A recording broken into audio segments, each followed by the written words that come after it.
What's going on, guys? JSGC here, and we are here for another Manchester City video. Today we're going to be doing my Manchester City review of the season so far. Before I do crack on with this video though, make sure, like always, if you are enjoying the content, you want to help to support the future content created here on my channel, then do subscribe. The aim by December 31st is 28,000 subscribers. We're now less than 350 subscribers away from that goal, so any help towards that would be much appreciated. Also, don't forget as well, social media links, they're in the description below and sliding across at the bottom of the screen if you want to go and follow me on my Twitter and Instagram. My email also in the description below too if you want to hit me up for any sponsorships for any videos or any general business inquiries. Do leave a thumbs up as well if you do enjoy this video. The aim 100 likes, any help towards that would be great. Do let me know your thoughts in the comments below too. Has Man City's season so far been successful or unsuccessful? Do let me know in the comments below and why, scoring it out of 10 so far. And the last of this video is sponsored and it's brought to you by OneFootball.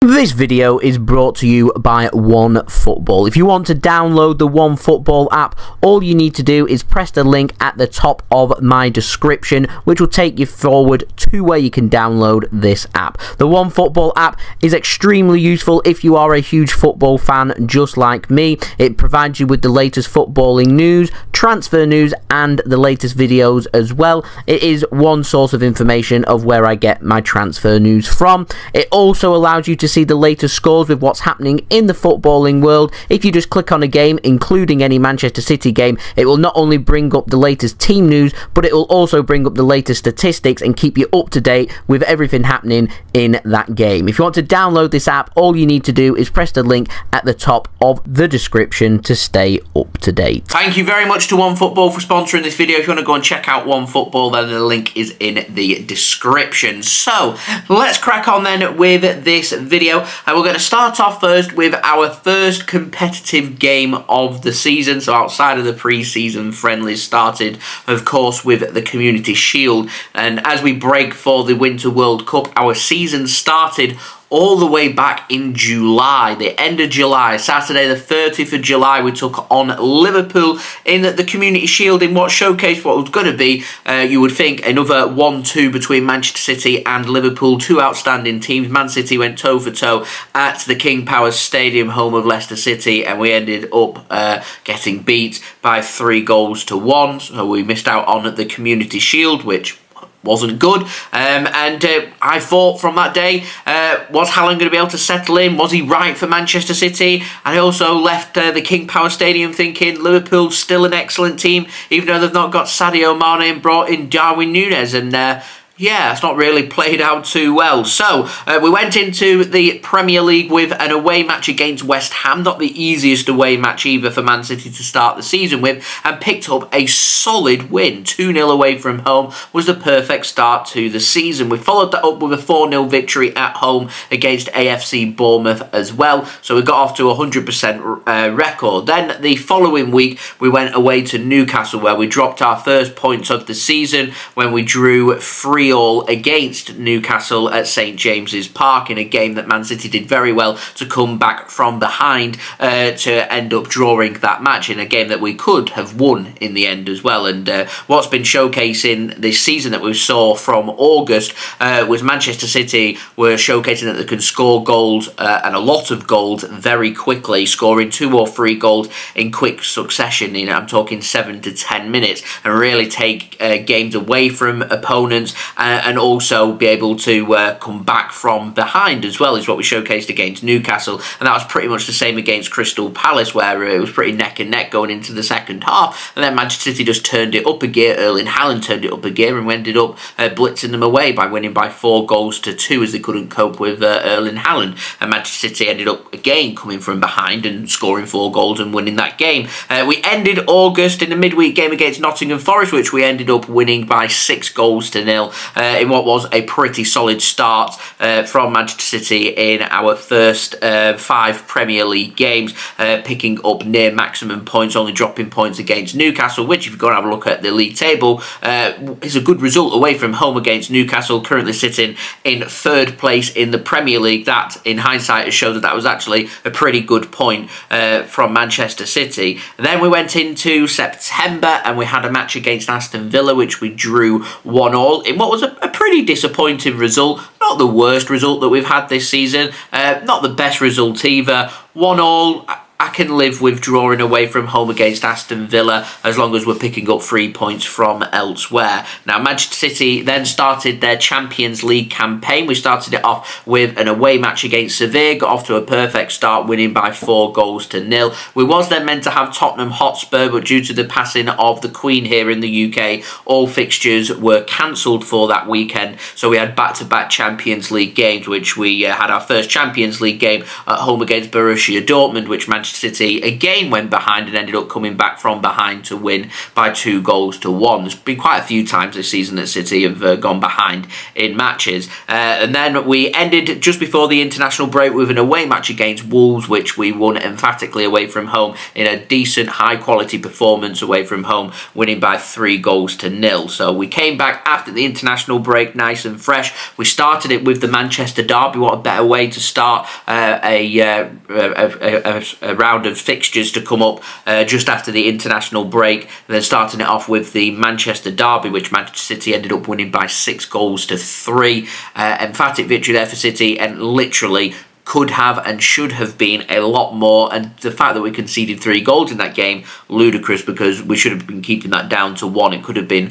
absolutely humiliating for Manchester United, which would have been great, but we still put 6 past and won by 6-3, so I'm going to take that every day of the week. Now, we came into our next Champions League game at home, beat Copenhagen by 5-0. We had Southampton at the weekend in the Premier League, winning by 4-0, and life is all good there for Manchester City, and from there is where things really start to stutter in Manchester City's season. So we went away to Copenhagen, we rotated our team as we were near enough through in the Champions League.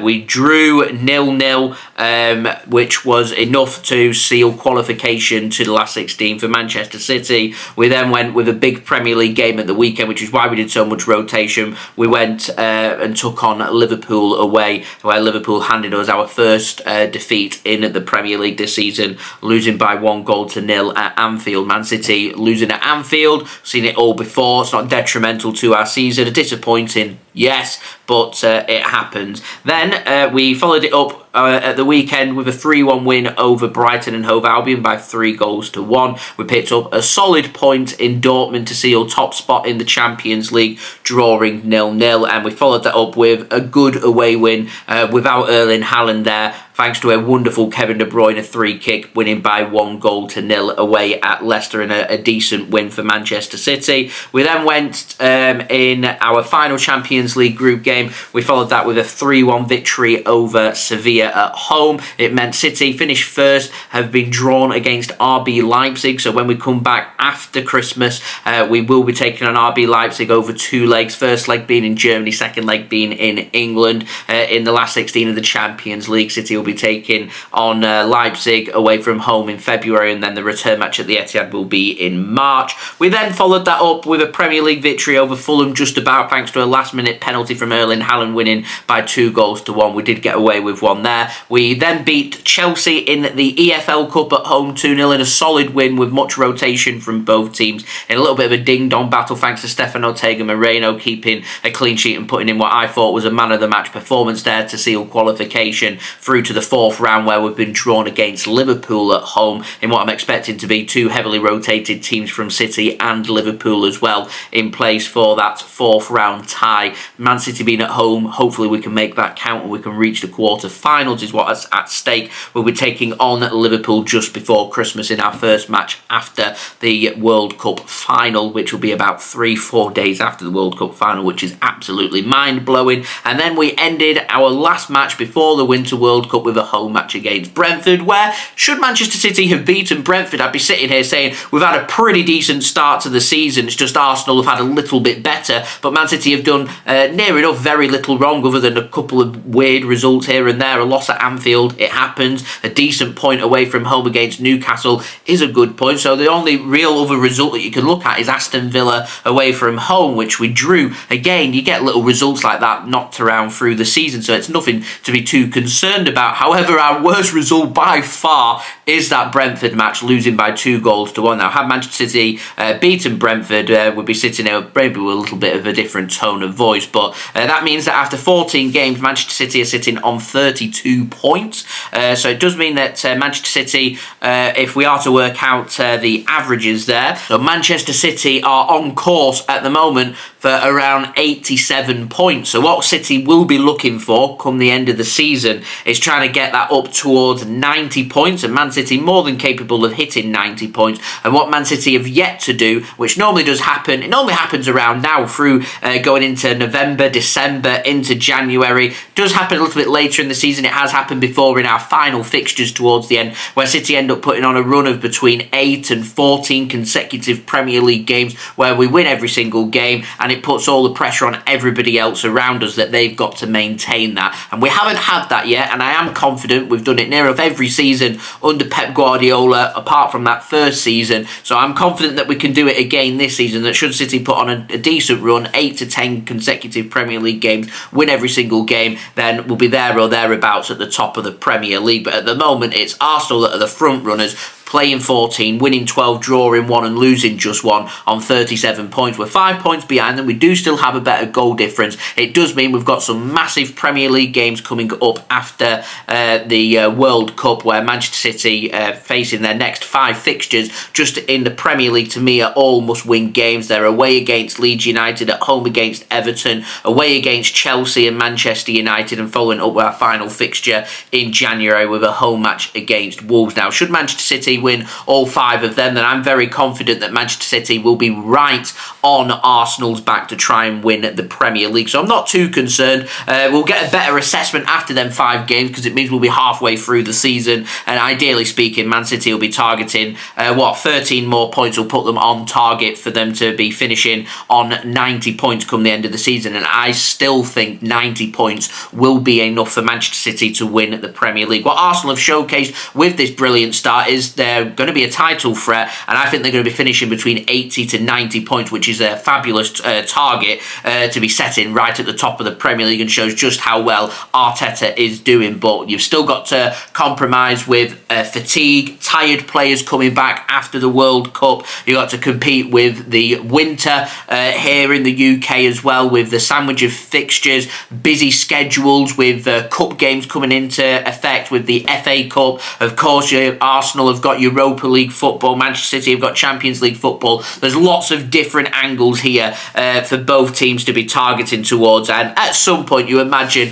one, if not both, them teams will start to move away from cup distractions like the League Cup and FA Cup, and will start to think to themselves, Europe might be where success is. And I can imagine Arsenal at some point, if they're continuing at the top of the Premier League come March, April time, probably sacking off the Europa League as well, because they know that they're going to make the top 4 and Champions League football. Manchester City know that they've got Champions League football as well, will always take the Champions League seriously, so that could be a very important factor come the end of the season. But overall for Manchester City, it's not been horrendous, it's not been great either. We lost the Community Shield, we've got work to do in the Premier League. We are into the 4th round of the Carabao Cup. We have got first place in Champions League group stage secured. We've got a match against RB Leipzig, so all good to go in the Champions League as well. It could be a case for Manchester City come April, if things continue like this, that Man City's focus may move away from the Premier League if that gap gets bigger and bigger, which I certainly hope it doesn't, and I don't think that it will. But if it does,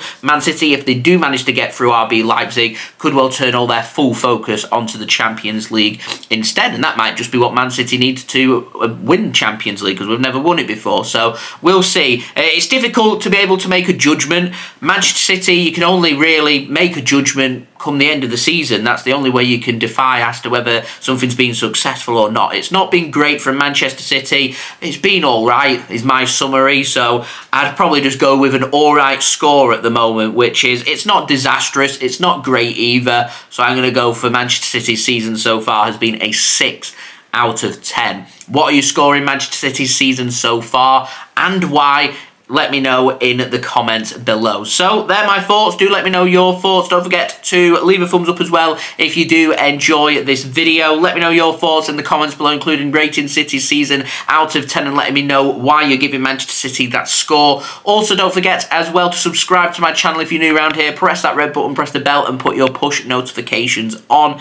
Aiming for 28k subscribers. Plenty more Manchester City content and World Cup content coming for you guys to enjoy, so make sure you have subscribed if you haven't already. Also, don't forget as well, social media links, they're in the description below and sliding across at the bottom of the screen if you want to go and follow me on my Twitter and Instagram. My email also in the description below too, if you want to hit me up for any sponsorships for any videos or any general business inquiries. And don't forget as well to go and check out today's video sponsor, which is brought to you by OneFootball. OneFootball's link is in the description. If you want to go and check them out, that would be much appreciated. OneFootball will keep you up to date with all the latest football news, transfer news, the latest scores, results, statistics, live league tables, the go-to app for the World Cup this year, so go and check it out. Link is in the description, and I'll see you all again real soon. So I've been JSGC. Thank you everyone for watching. I hope everyone is safe and well. Peace. Ciao for now.